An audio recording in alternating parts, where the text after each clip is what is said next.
and welcome to another episode of Schiffbauer Over Rocks, the only podcast where it's socially acceptable to drink on a Monday afternoon. With that being said, I'm about to set a precedent.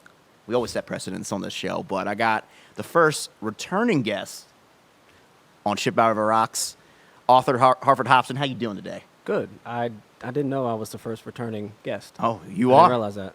Yeah, so this is big. I'm honored. And honestly, fun fact, our first episode is the most disliked episode on YouTube of the first season of Schiffbauer Over Rocks. Breaking all kinds of records. I like it. Honestly, like it. Shout out to those who liked it. Fuck them who don't. Yeah. No, seriously, though, thank you for having me, though. Appreciate it. No, I mean, it's great to have you down again. I know it's a little different this time, though. I know you were more local in Baltimore where we originally recorded. But with that being said, you're back coming from New York, right? I'm coming from New York City. Yep. And it's just strange all around moving to New York City at a time like this. I was about to say, is it like Children of Man out there?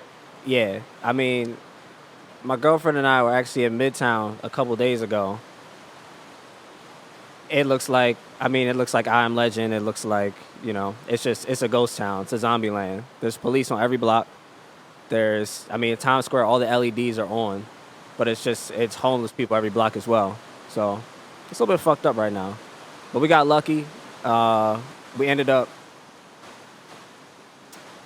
living in a neighborhood that I don't know we would have gotten to otherwise. Yeah, I don't know if we would have afforded otherwise because nobody's trying to move. Got that come up. Yeah, nobody's trying to move to this fucked up city right now. Mm-hmm. So it's good. Grateful always. But yeah, it's a little different. It's a little weird. I'm at NYU now. That's happened since last time. I know, that's big. Yeah. That's a huge step for you professionally and personally. It is. When I was on last year, I was in the middle of just writing my ass off just every day. I didn't really have any plan behind it, which is ironic being on this podcast because I know so much of what you do is strategic. And yeah, yes and no. Some people think sometimes I just maybe that's a lucky. Misconception I have, but yeah, I try to at least. Yeah. You're the strategy. You're the brainchild. You're the brainchild behind all of this. So, but yeah, I was writing my ass off, and I applied to like 5 schools: NYU, Brown, which was the one I thought I was gonna go to because I was waitlisted there the year before. USC. I don't even remember the 2 other ones. They don't matter because they didn't want me anyway. Yeah, so fuck them. But yeah. With that being said, I mean, so moving to New York, a lot of it was, kind of professionally driven. That's big, I think, more than anything. It's just, I know you lived in Philly, went to school to Philly, lived in Baltimore, but it's like, all right, we're going to live in Manhattan. We're going to do this. I'm going to go through this grad program. Yeah. I mean, it's kind of the worst time of all to do it, and especially being a writer, because, the business of, I'm sure you've heard, and I'm sure other people have heard that, being an author it's a little different now. So the way that you monetize it and the way that the business surrounding it is, you know what I mean? You got to do things a little differently. There was a time and era where you could get cut the 7-figure check, you know what I mean? Right there. Yeah, right then and there. Those days, they might still be around, but it's give or take. I still think I'm gonna be the way that I do it. I'm gonna be one of those people at the end of the day, probably sooner than later. But yeah, man, just being in Philly, I played it patient. Mm-hmm. I was always behind a little bit. Patience is key. The people that were, some of the same people that you and I both know, like in our circles and out of our mutual circles, I always felt like I was a step behind a little bit. Mm-hmm. Moved to Philly. Then by the time I got to Philly really and got settled in, a lot of people that I knew were going to New York, et cetera, et cetera. So I was always behind the ball a little bit, but I got it figured out.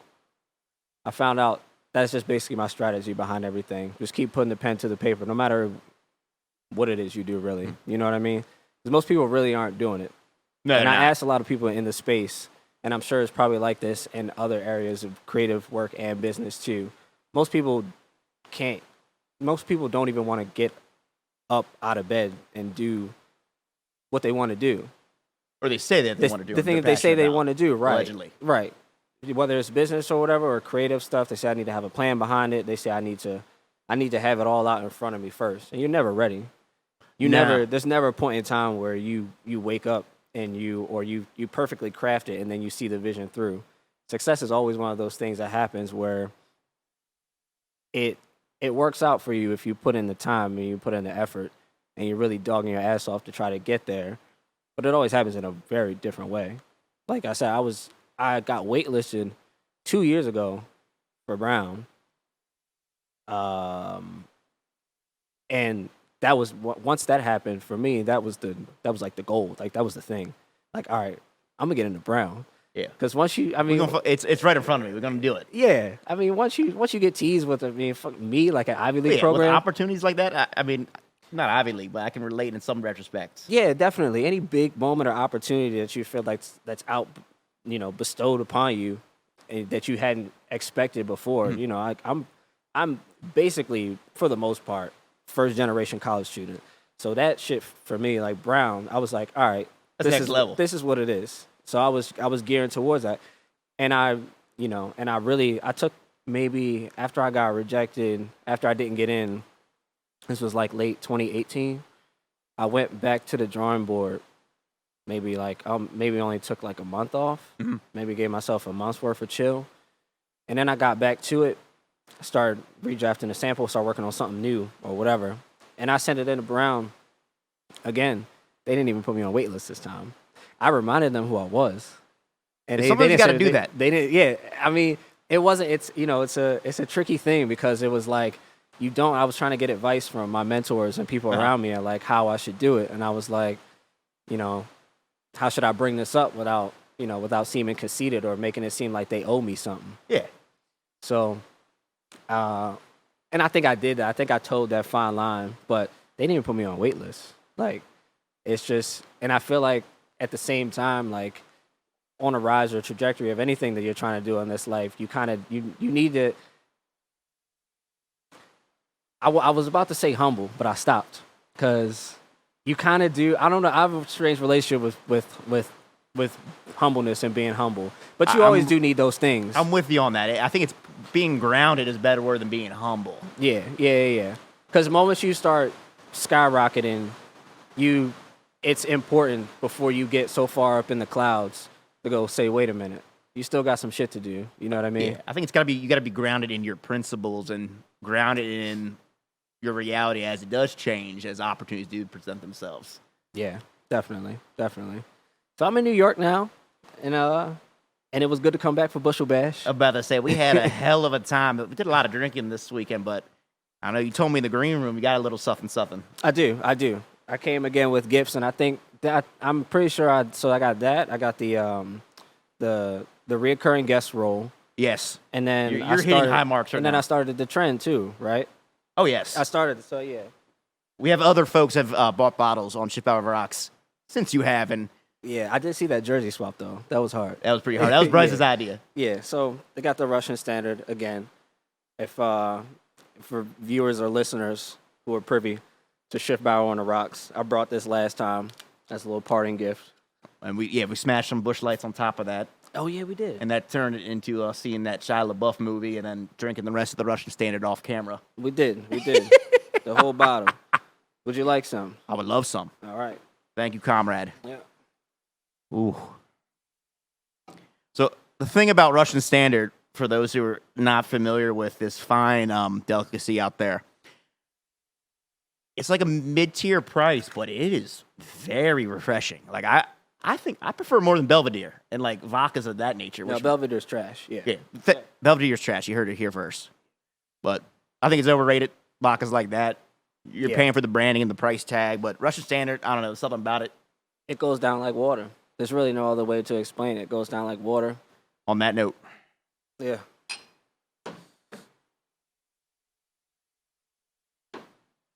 Ooh. Wow. And you can play it off like you haven't drank anything. You know what I mean? No, that is really smooth. It's been a while since I had some standard. Yeah. You know what it is? You throw something back. Oh, and by the way, I don't know who it was, but I saw somebody with that Vladimir potato vodka. At Bushel Bushel Bash? Bash. Yeah. That's disgusting. I don't know what that was about, but Did they look young, like yeah, college, yeah, like in between college and like 25, like getting their life together kind of thing? yeah. It's all good. I mean, honestly, Bushel Bash is I kind should have talked to him. That was my responsibility. I felt like, honestly, now I'm thinking about it. I've been in your shoes. Yeah. Let's talk about this. I don't know. There's something about totally hyper local topic, but Bushel Bash is something unique about going to an event where you got people from all across the spectrum, different states, backgrounds, schoolings. Everyone got along. 4 years we've been doing it. There's been zero issues that I'm aware of. Honestly, I truly feel like that was one of the things that impressed and amazed me the most about Bushel Bash.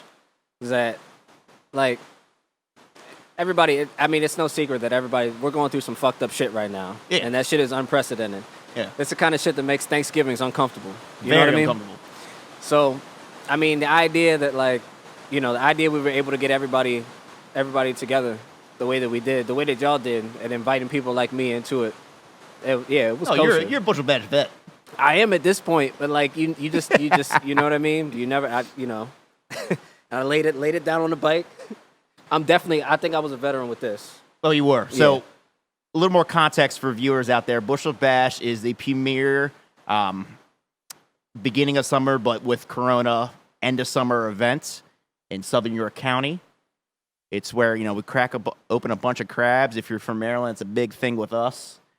A lot of beer, a lot of good times, live entertainment. We also have motocross races in the back of the backyard. It's very hoed down, but it's a lot of fun, and it's just going to keep, getting bigger and better at this point. It's the kind of fun time that people wish they were having. I would say that. I mean, a couple people came up to me. They're just like, damn, like, Yeah. I'm coming back next year. I'm like, that's cool. Yeah. I was glad to be back for it. I love it. I mean, it's awesome just from an event standpoint, how we could, like, pull that off. Like, I know me and the boys, like, shout out to She's Got Crabs. Oh, yeah, And definitely. Spades for doing their thing. Definitely. They hooked me up all on the summer. hookup. Brian, I'm going to invoice you and for that sponsorship, all right? But, I don't know. We just try to break even, but it's just from an event standpoint, but I don't know, I think it'd be something big, like a festival long term. I don't know about you. I mean, Your thoughts? it's a big deal at this point. Like it's got like cult status where like people are coming from like multiple states for it. yeah. I mean, my girlfriend Megan knows about it. She hasn't even been. You know what I'm saying? Like, it's just one of those things. Because I met her. What was it? A little bit more than 2 years ago now. So I've been. It's one of those things where I've been saying it. And she's like, "You going? Yeah, I'm going to Bushel Bash." It's one of those things now. I love it in that regard. It's cool to just have to bring people together, that kind of environment. Yeah, I feel like we all needed that. I don't know. I will say that much. And I agree with you on that one. I'm still feeling it. Nah, I'm all right. But from just an event standpoint, it was really cool. They had you looking like Howard Ratner. They really did, in a good way Southern though. Europe- Before Howard Ratner got like Before it went canceled. bad. Yeah, before it went bad. Like prime, like rush hour days. Yeah, I was up like Wolf of Wall Street giving like a little speech, like when he's on the beach scene. Yeah, with the mic there. It's all right. I give people what they want. I just like the one head. He just literally came up like no one knew who he was. He's like, this is the greatest time I've ever had in my life. I'm like, you heard it here first. Let's go. Yeah. See you next year. All right. Literally now. Shout out to the DJ too. I don't know what's his name? DJ Ilwink, Yeah. originally He from killed Red it. Line, Pennsylvania, lives down in Atlanta. It just so happened that like he had to come up here, but he planned it that way. All kinds of air travel for this event. Yeah, it's really cool. I mean, I kind of want to like blow it up at some point. Like I want to keep like low, like small, kind of like intimate feel. But at one point, I feel like Yeah. Because then the feelings need to get hurt. They can get hurt. Yeah. When it's that small. yeah. When And it's a little bit bigger, then you might can't be say- liable. I don't want to sell out yet. Yeah, you Well, know. I think down the road at some point we might have to. Just because I Exactly. see like Bushel Fest. Yeah. Come to a city near you. Come with the Rehoboth Beach. Shit. I mean, what else is new with you? What else is new with me, man? I moved to New York. I'm in New York. I'm basically just trying to. I'm trying to get myself to a point where I'm trying to be mentally prepared for school Okay. and all this stuff. When do you kick off? September, right? September 2nd. Okay, it's big. And I've gotten a lot of advice about these programs, these Masters of Fine Arts, MFA, creative writing programs. They're in a lot of cases, they're 2 years. Sometimes they're 1. I've been told that it's going to test every relationship that you have in life. I think that's a good thing, though. Well, I'm about to find out. Within reason. I'm about to find out. I just feel like I'm trying to more than anything mentally prepare myself to just walk through that fire of always. And you had the time to, which is one big positive. Like, you know, theoretically what you could be getting into. Yeah, exactly. I mean, here's the thing. I feel like I'm here. I made it into first of all, the creative writing. A lot of these creative writing programs are very highly selected. So I'm one of 5 fiction writers. Really? I did not know it was that selective. Wow. Yeah, more than 1,000 people, I think, across poetry, fiction, and nonfiction, all applied. So, pretty selective stuff.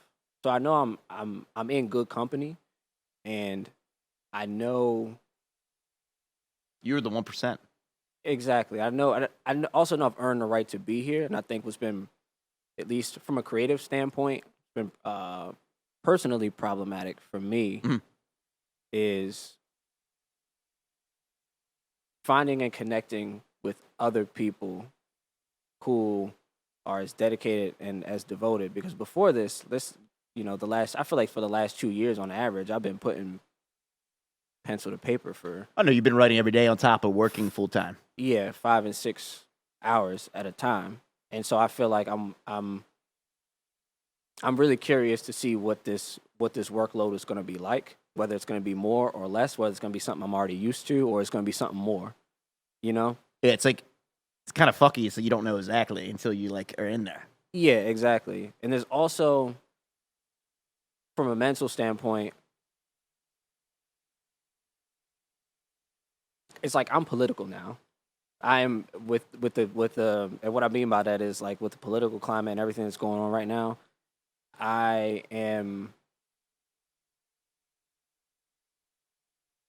I'm a part of something, whether I have a choice in the matter or not. Like the program is, they know I'm from Baltimore. You know what I mean? Okay. They know I'm a black man. They know I'm a black individual. And so it's like, I'm really curious to see whether or not when I get there, and this is of course it's tied into the marketing and the business aspect of it, because the programs, I feel a lot of them, if not all of them, they want that and they're looking for these things now. But do I fit the mold, or are they looking for me to be that person to say the thing or to write about the thing? That's a very unique situation you found yourself in. Yeah. And which I can see that. It's a little bit unnerving, honestly. It is, because the stuff that I have published under my name and the way I go about writing things is, I think it could be very easy for me to sit down and just be race man. Yeah, do you necessarily want to do that, though? You know what I mean? And so you always just have to be, no matter what it is. I mean, so far, speaking to the program directors and the staff and faculty at NYU, they've welcomed me in, and I feel so far, as much as I can with all this stuff going on, I feel at home. But I just feel like that always creates another element of, okay, how do they want me to? Because I can imagine in a lot of situations, and it's been like that in certain times when you.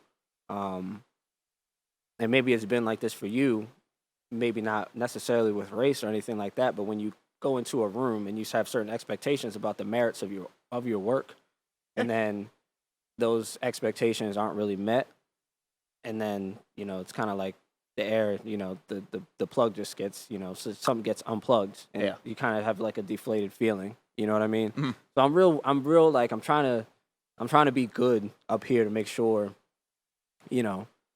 And always be weary of that. Maybe to a fault, but I was about to say, I would focus on the work, and your talent, yeah, but be aware of that, but don't let it be like the forefront.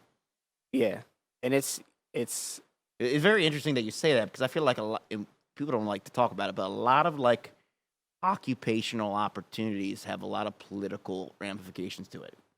Even yeah, outside races, it's like, do I actually like this person? Do I want them to advance yeah, in my organization? Do I want to put them on the front lines and us to represent them to represent us? yeah. And I think I don't know more than anything, you probably just want somebody that's dedicated to the work. You know, I think that's the most important thing at the end of the day, but unfortunately, that's not always the case, though. it's not. It's not. And there's part of me that even gets it and understands it because like they're because within the system, within a lot of these collegiate systems, you depending on where funding goes collegially to this department or this department or this department, that there's just it's just a lot more. There's just a lot more people involved, obviously. So therefore, um, there's just so much at stake that when I feel like this is a larger context in business and creativity, it's something that the late Anthony Bourdain touched on. God rest his soul. Yeah, honestly, great man. But he would talk about making TV all the time and why his show Parts Unknown worked the way that it did, because he was like, after a certain point in time, he had found his way after being a junkie, no less. He had found his way into Very interesting history and background. right, and all of a sudden he had found himself with a show on CNN, and he was like, I can't, I still have to be somebody who takes risks to the point where if they take the show away from me, if they take the job away from me, if they take the thing away from me, I'll go back to the restaurant line. I don't give a shit. Fuck it. And that's like That's some bold that's shit. the martyrdom. Yeah, like I admire that. that's the martyrdom that like I really like. I'm really trying to, and this is me saying like I might not even be a martyr, but to even just to have that mindset, like as you ascend, like through whatever your endeavors are, you know what I mean. As the stakes get higher, as you get more money, as you get more Your principles get tested. Exactly. And for the content to be the reason why I am where I am today is because I kind of serve the principle of just shutting all that outside noise out. And I just I like you said, less focus on all that other jazz. Like Yeah. I just, it's all about the work. And I just put all my energy and focus and creativity there. And that's what's allowed me to succeed without thinking about the outside noise. And I feel like a lot of other creatives and just professionals in general would benefit from focusing more on the work rather than really just kind of, I'm a writer. I'm this, I'm that. Yeah. I'm going to post this on Instagram with my sports coop because I own an agency. Yeah. Let's do the work. Yeah. I mean, it's all fast. I mean, and social media allows us to do that. There's definitely a lot of merits and benefits. A lot of them that I'm figuring out on the fly because I'm not. All the social media stuff is a complete antithesis of what being a writer is, especially a fiction writer, just like chapter after chapter. But yeah, it is. It's strange. I don't know if you heard about. I think this is the most. I think there might have been an example after this one that I'm about to say, but I think her name is Janine Cummins. She wrote that.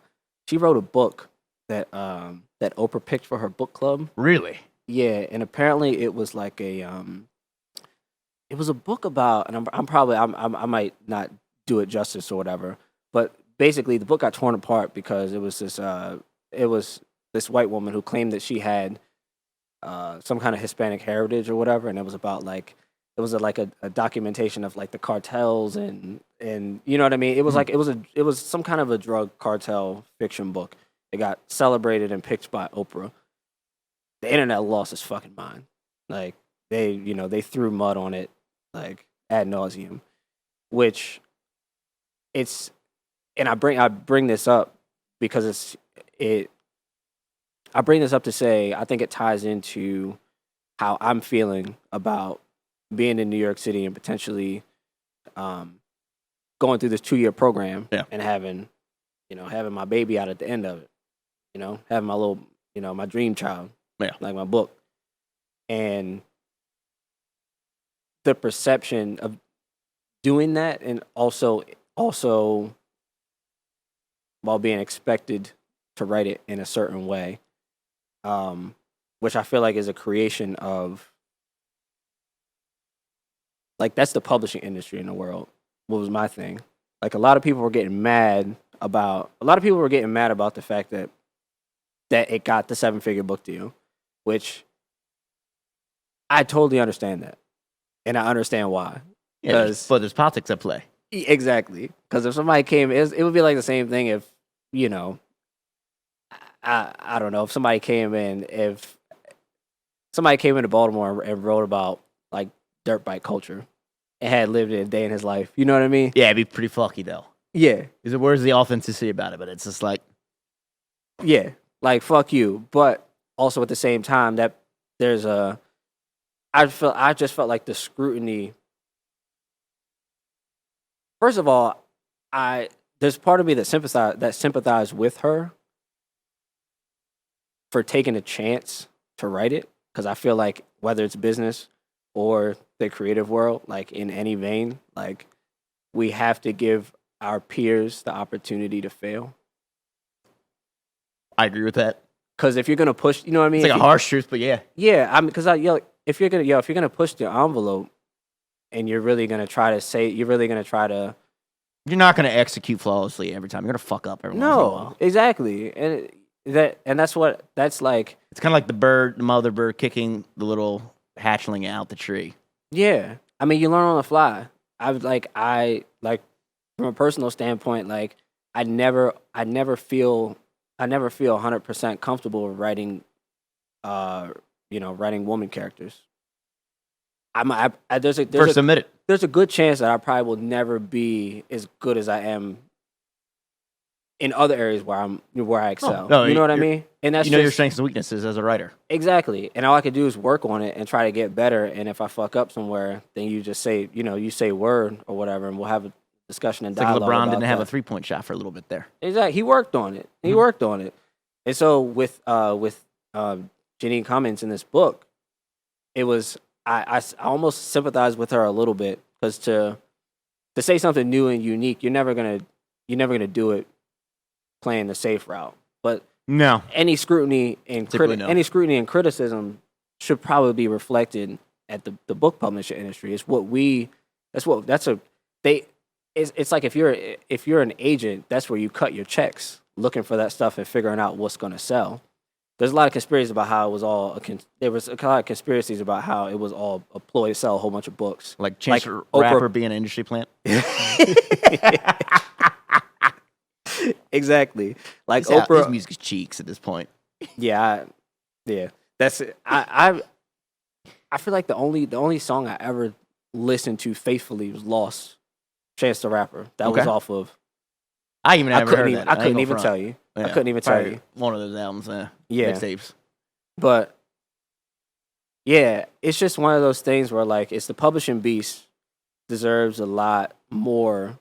If there's going to be any scrutiny, it's the publishing beast, is because you have a lot of people who do the work and do the art to basically to appease the publishing beast, without, like, they let what they think the publisher would like influence a lot of their decision making and how, what I mean, about decisions. Does that work? Does that play out somewhat in the business, on the business side of things? I would definitely say that. I mean, just from it shouldn't always be this way, but sometimes you got to do things to appease the client. Sure. Yeah. Even if they, you're working with them and they're paying you to tell them they're wrong, but at times it's just like, we got to meet in the middle here. Compromise. Yeah. What are we doing? Yeah. How can we best manage expectations? And I feel like similar in your world, it's like, how do you best manage expectations with this potential, like, story that we're going to publish here? But that's the thing. I think you have to get rid of expectations completely, because expectations just, you know what I mean? Like, you can't have any expectations especially when you feel like you know who you are and you're coming into your own in that regard. You can't have expectations about me. Like, That's a valid point, though. I'm trying, you know what I mean? Because I'm trying to push this shit. You know what I mean? I'm trying to, with the stuff that I'm trying to write, I'm trying to push this shit as far as I can, to the horizon as far as I can see it. So therefore, there are no expectations because there's nobody, you know what I mean? There's nobody that sees the vision the way I do. So I see that in the standpoint with myself professionally, not necessarily with client work directly, but feedback I've gotten from others who are older than me. Where it's like, oh, nah, you'll be all right. You'll get there. No, I don't want to get there when you got there. I want it now. Yeah. I can get it now. Yeah. So don't give me that kind of feedback. Yeah, you see it, and I think people definitely get upset when they feel like they see it as you bulldozing your way through. And that path, fucking them up. Yeah, but that's not the case. That path was already there. They just didn't know it. That's the thing. Yeah, I'm experiencing that in this local marketplace right now. It's funny. Yeah, to say the least. Yeah.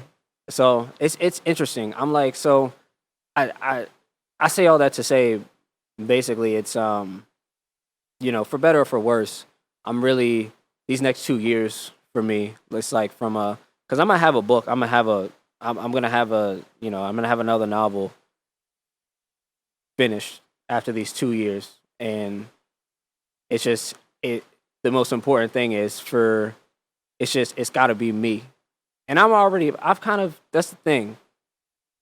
It's like it might not be this might make you cringe, businessman as you are, but I just feel like I feel like in coming into who I am as an artist, I just already feel like I know I'm not going to be for everybody. No. You should never be for anybody. I'm not. I don't care if you're a writer, an artist in another discipline, or you're selling pizzas. You should not be for everybody. Right. Because you cap your ceiling that way if you try to appease everybody. Right. You might have some degree of wide success, but I think the best businesses and professionals and brands, more importantly, is you're polarizing one degree to another. Exactly. And so, when at the end of the day, in these next 2 years, when I sit down with an agent, that's also been another thing that's been real important to me because I'm trying to shop, another novel that I'm working on right now. Another thing that's important is that agent, it really has to love it. There's no, you know what I mean? There's no in between. Well, they got to see the vision. Yeah. If not, it's going to work. Right. Well, just to a degree. Think about it. Like, we can't, as a creative person, who really loves this shit, who really, you know what I mean? Fucking, like, I'm here. Like, author famous isn't for, like, the fame or the glory or the acclaim, like, none of that shit. It's for the art. Yeah, I'm here. So, it's like, and, as, I feel like as authors and as artists, we came from folklore, where in the past, there were authors who, there's so many of them who are just like, the agent or whatever, or the publisher didn't like the final version or the way it came out. Go fuck yourself. History will judge. Yeah. With this pieces, Yeah, and so I feel very much rooted and settled in that tradition, for sure. And like after 2 years, like when it's all said and done, I want to be able to have something, and I want to be able to, the right person will come to it. It's all a matter of time. Timing and setting up those opportunities to do so. Yeah. I'll be real patient with it, but that's all it is. I'll drink to that. Yeah. More standard. Hope everyone's doing all right out there. Oh, I'll pour you up. I think it's a... You watch any good Jean-Claude Van Damme movies lately? That's totally off base from what we were just talking about. That is off the cuff. I want to say I had oh no, I was watching Knockoff. That's what it was. I still got to see that. That's the last movie I was watching. It's got him. It's actually got it's got Rob Schneider in it. Get the fuck out of here. He's playing an FBI agent. He's playing an FBI agent, and he recruits Jean-Claude Van Damme. He's like a street hustler, maybe like Beijing or Hong Kong somewhere. And it's about like they run like a little knockoff fashion business. So they like fake Gucci bags. And stuff. fake Gucci, fake shirts, fake Louis Vuitton, fake Versace shit, all that, and they come under investigation or whatever. I mean, well, Rob Schneider's the FBI agent, but anyway, it's about this big like knockoff shoe industry or whatever. Jean-Claude Van Damme gets pulled into this shit. He does a lot of splits. He kicks a lot of people. Fuck, you know what I mean? A lot of crazy shit. Making me want to watch Bloodsport tonight. Yeah, I think I saw Bloodsport when I was like 6 years old. I've seen parts of it. I haven't seen the whole thing. Dead ass. Yeah, you need to, yeah. I need to drink some more standard and get fucking teed up. Yeah. You need to go home. I'm canceling my early morning meetings tonight. Dim the lights a little bit. Pour up some Russian standard. Throw on Bloodsport. Bloodsport was actually, yeah. This is actually, I feel like it's some funny shit. Like, yeah, let's get this down.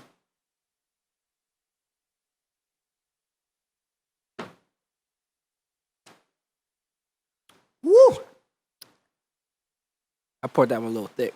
Oh, yeah, that's what I needed. Excuse me. What I was about to say, though, this is probably the perfect thing to do, have a drink before I'm about to say this. Bloodsport is actually fucked up, though, and I feel like it's in the vein of all those old school kung fu movies, because they're actually all racist as shit. Yeah, and even more than that, like take the layer off, like the layer off, like a lot of '80s movies that are like considered iconic, super racist. Like I think like what was it, Pretty in Pink, or like all those like I never saw that one. All those I like know that, yeah. iconic quote unquote like rom-coms, super stereotypical. Like yeah, I'm like watching like the one a couple years ago. I'm like, I'm getting uncomfortable. Like this is like blatant. It's not even like subconscious. Yeah, dude. The one scene they had on if you go home and like watch this shit on Bloodsport. He's like they do like a fight montage when he first enters the tournament. He's kicking everybody's ass. The part that you seen, you might even remember this already. But he's fighting the black dude, and the black dude's literally straight acting like a monkey. Oh no! Like you'll see people that have seen Bloodsport. I'm pretty sure they'll remember this shit. But he's like jumping around, crawling around, and he's like acting like he's got fleas on his head. It's the most fucked up shit. I have an ability to laugh about it, but that shit's fucked up. Hollywood like did this shit for like years too. It's like I think within the past like 10, it's just like, all right, we got to clean up our act a little bit. Yeah, I mean that's the thing. For good reasons. Well, they stuff so. Actually, it's to an extent at this point. Yeah, and maybe that makes you wonder. Like maybe they did. And I know you like the whole. Like I want to, and I know I've been talking to you about this shit before, but like I definitely want to write. Maybe I'll get the chance to. I want to write a dissertation on the buddy cop shit, like the cult of buddy cop films, like the early 2000s. There's been some other papers on it before, like in the mild research I've done before. You had to, maybe that was correction, like maybe after that 80s period, maybe the whole like interracial buddy cop thing was like maybe that was their kind of way of trying to fix it. Danny Glover, Mel Gibson, there's so many of them, which is hilariously ironic because of Mel Gibson's history. Yeah. We ain't gonna get into anti-Semitism on the podcast, but no, none of that. I wonder how Danny Glover feels about him. Huh. I'd be kind of curious. Yeah. I mean, you spent a lot of time with someone on set. They did like 4 movies together, 4 or 5. I'm pretty sure they have a great relationship. Yeah, probably low-key fucked up, but... Yeah. But yeah. There's a ton of them. Martin Lawrence did like 5 of them. I totally forgot about that. Well, Big Mama's House. That was like... He was like undercover. Yeah, he was undercover. He did the one with... Blue Street. Yeah, he did Blue Street. Yeah, it was kind of like... Oh, Luke I'm Wilson. a criminal undercover. Yeah. Which like now, like think about everything you know about Luke Wilson. That's kind of weird. It's kind of corny, honestly. Yeah. Like, I remember I saw that when I was real young. Like, I probably saw that movie when I was, like, 7. And that was before I knew who Luke Wilson, Idiocracy, any of that shit. Like, yeah. That's just a weird... You'd have never guessed he would be with Martin Lawrence. No. That's a weird movie. It was funny as shit, though. Bad Boys 2, probably one of the hardest, like action flicks of the early 2000s. Bad Boys 2 was a good one. I think I was, like, prime Michael Bay. Didn't get much prime after that, but... Yeah, I guess what did he do? He did the Transformers. He did Transformers, right? Of LaBeouf. Yeah. Which is weird that Shia LaBeouf was in a Transformers franchise. I feel like that's just when he had enough. He was just like... And he's like, fuck this shit. I'm going indie. Yeah. Like, full in. Yeah. He just... I caught that trailer with him The Tax Collector. That looks hard. I still, I remember I messaged you about that. I still didn't watch it though. Oh no, it's a hard trailer. It looks hard. My man, he goes. That's a motherfucker. He is all in. He got the tattoo for the movie. Nah, he's like going whole like chest full thing. Deniro, like method acting lately. I heard De Niro's broke. I wouldn't be surprised.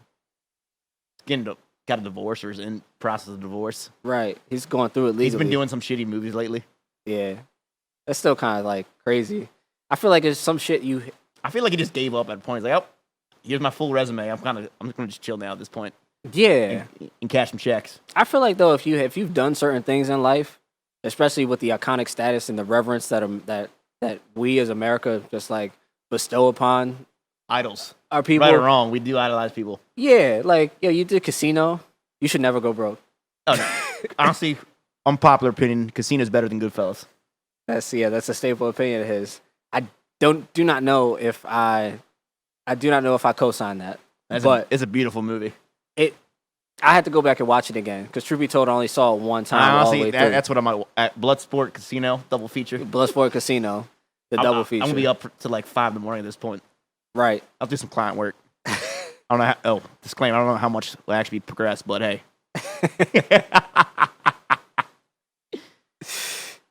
Oh man. What do you think about? I know this from. Let's bring it back. That was a lot of fun. We'll keep it rolling. The last time. What? Were you about to say our last interview? Oh no, just in general. Okay. We're just talking about this bullshit right now. Yeah. But so you're an author. You're a writer. Mm-hmm. How do you feel about this in general? And we touched on about it a little bit on the first episode, but like writing literature versus actually like writing. Like, how do you feel about what's coming out with TV writing and like film writing?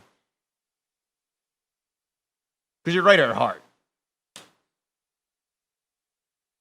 Yeah. Can you be a little bit more specific? How do you feel that may influence or like your craft or how you do things over time?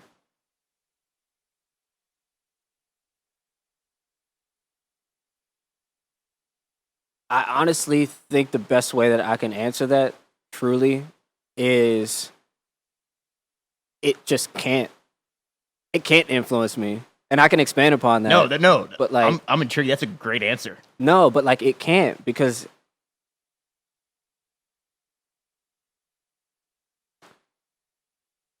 so much of what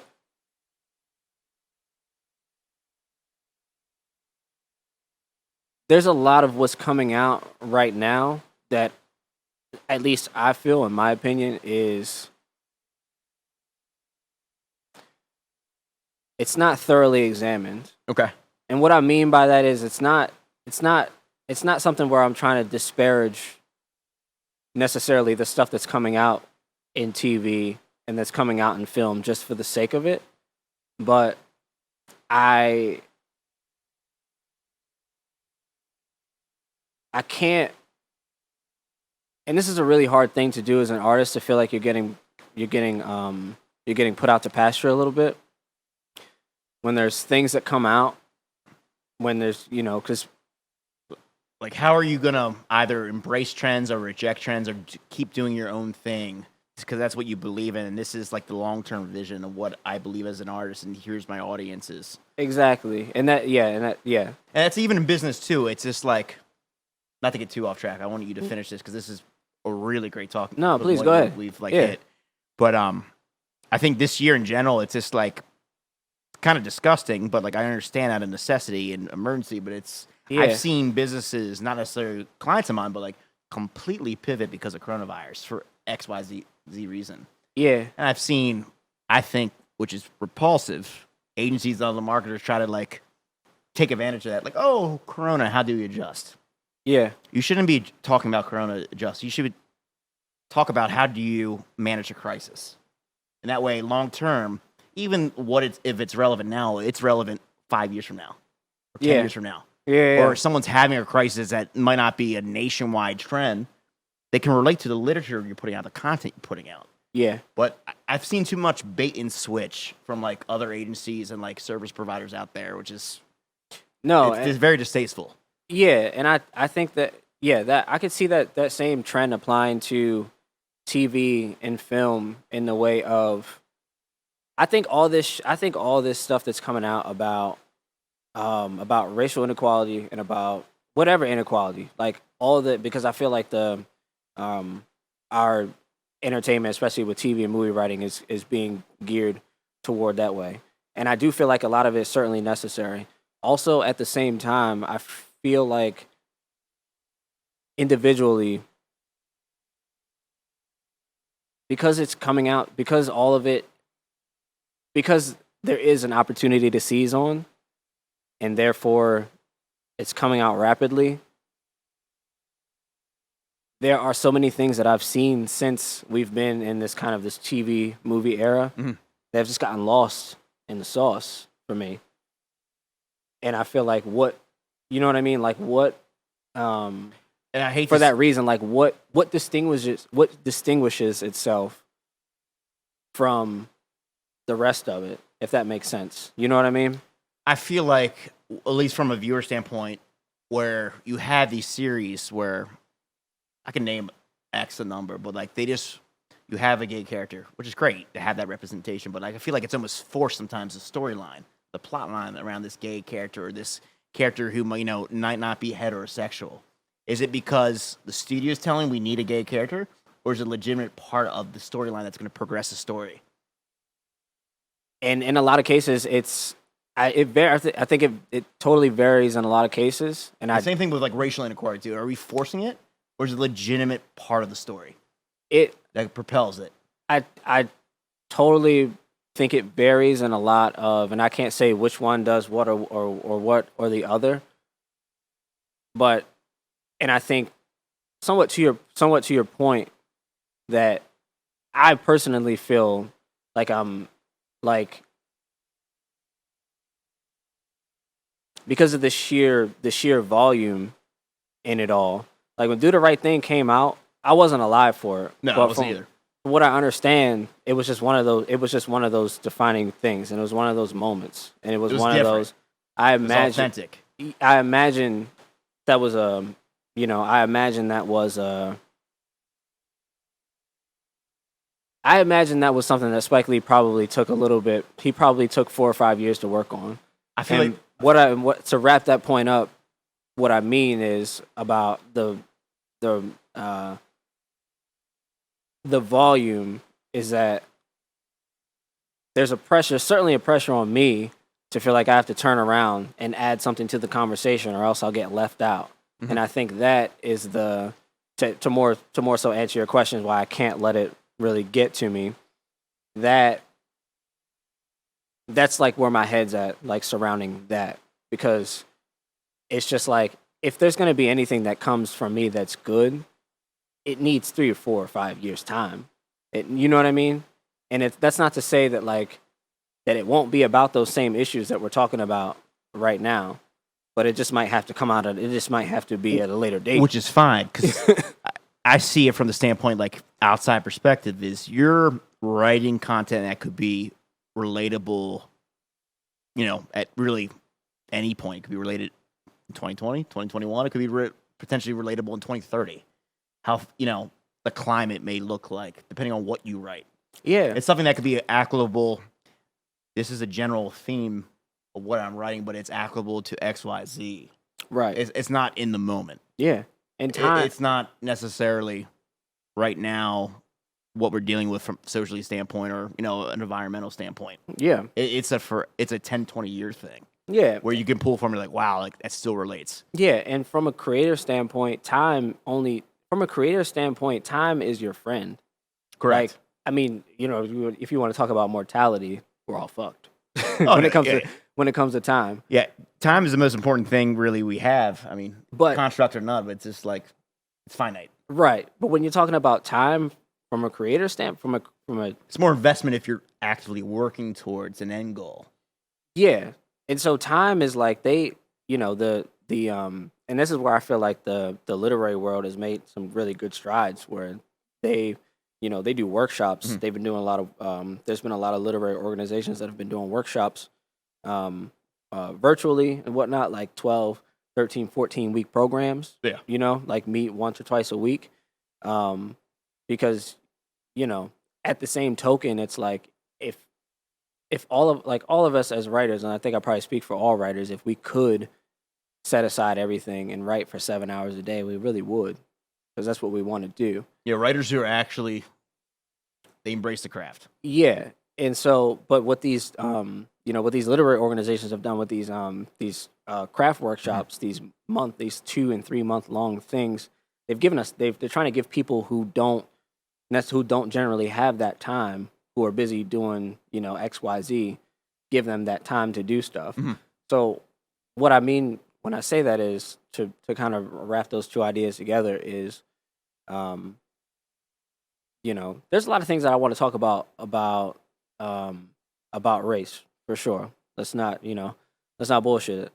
But I get what I do by giving myself more time instead of trying to pump something out to maybe get published, or to just to give myself another credit, and just to feel like I'm not getting left out, which is a very real fear that I feel like a lot of artists have.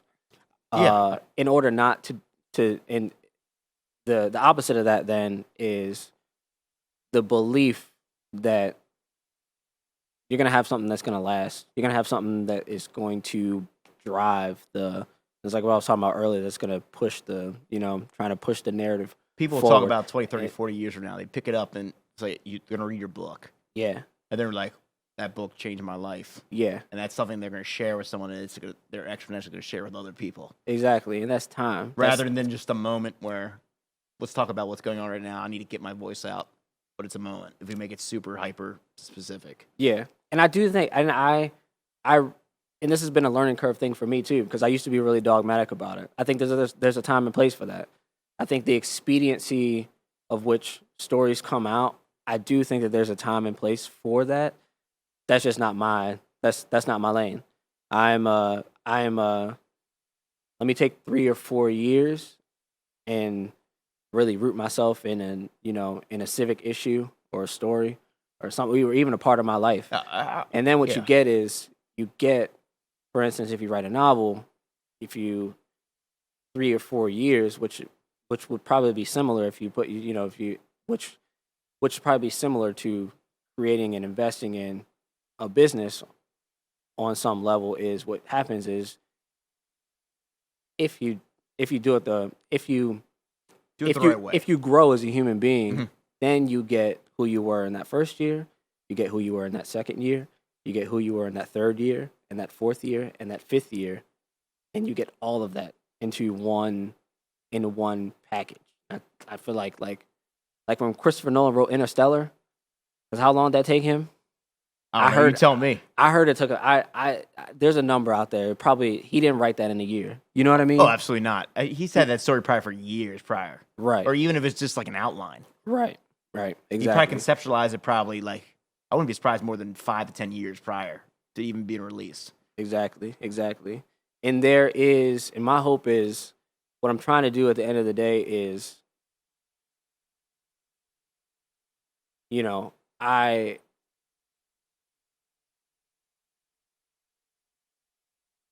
that's the trajectory that I'm looking at on a personal level, and I think more so than anything this is a great example for my own sake and for minority's sake, for the people that I feel like I'm doing this for. Yeah. Like, I was having a conversation with somebody maybe a year ago, and they will continue to go unnamed, but that's okay. But I was talking to this person. I was talking to him about because I've taken up an interest in Shakespeare and all that stuff. Like, Shakespeare's fucking hard to read. You know what I mean? I didn't like it when I was in elementary. I just remember briefly middle school, high school, but it is difficult. Yeah, it's fucking hard to read, man. It takes it takes a while. lot of concentration, and then you gotta digest it. Exactly.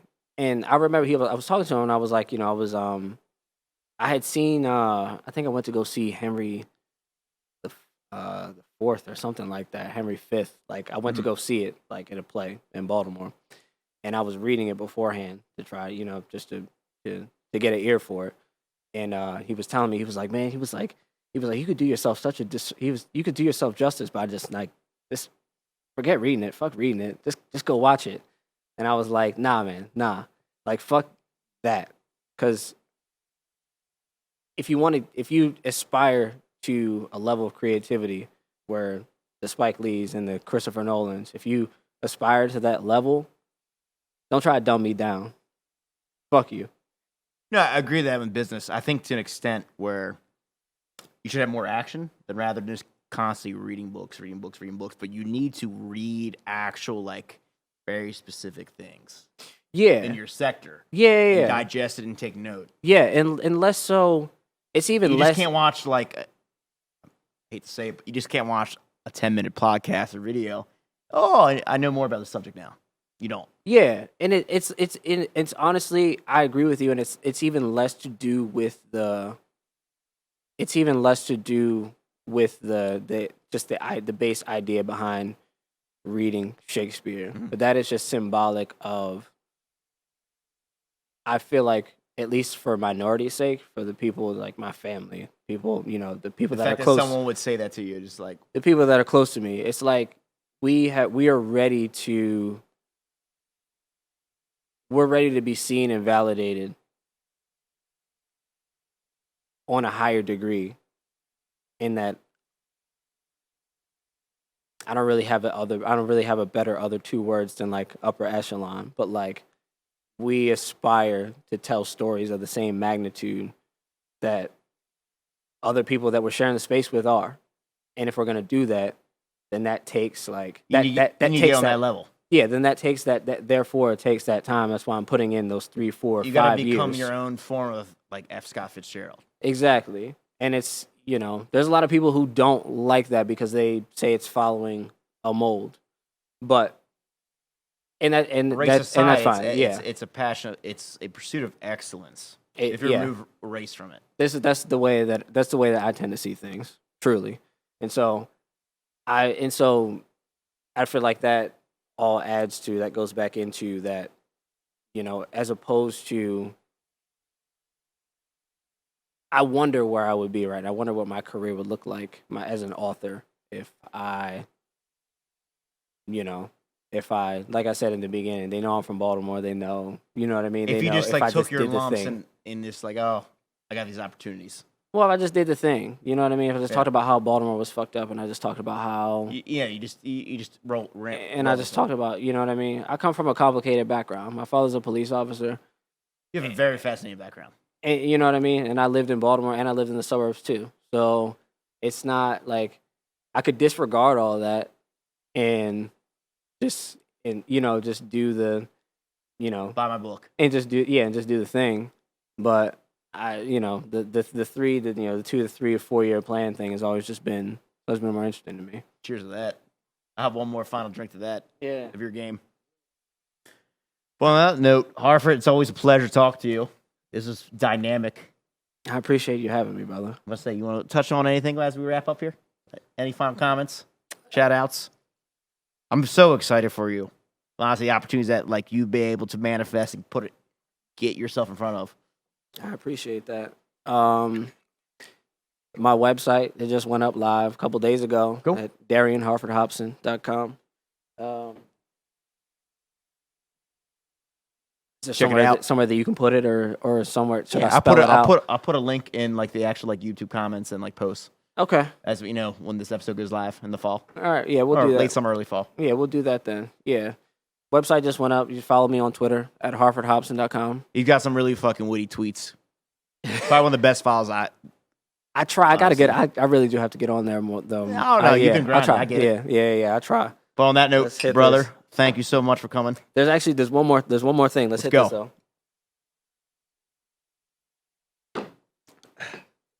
Ooh! I came with another gift. Oh, another gift? What you got there? This is a last minute thing.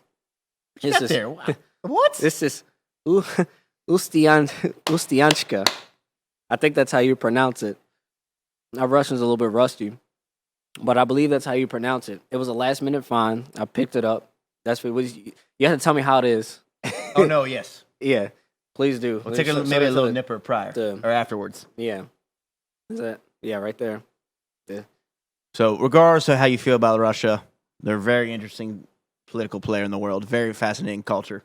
Oh yeah, If if I feel like if you don't feel fascinated by Russia, you're dead inside. Yeah, you're That's just what not. I You're feel. just a boring person. But on that note, great having you. Another tremendous episode of Ship Over Rocks. We'll have Harford back for a power hour here soon. Take care.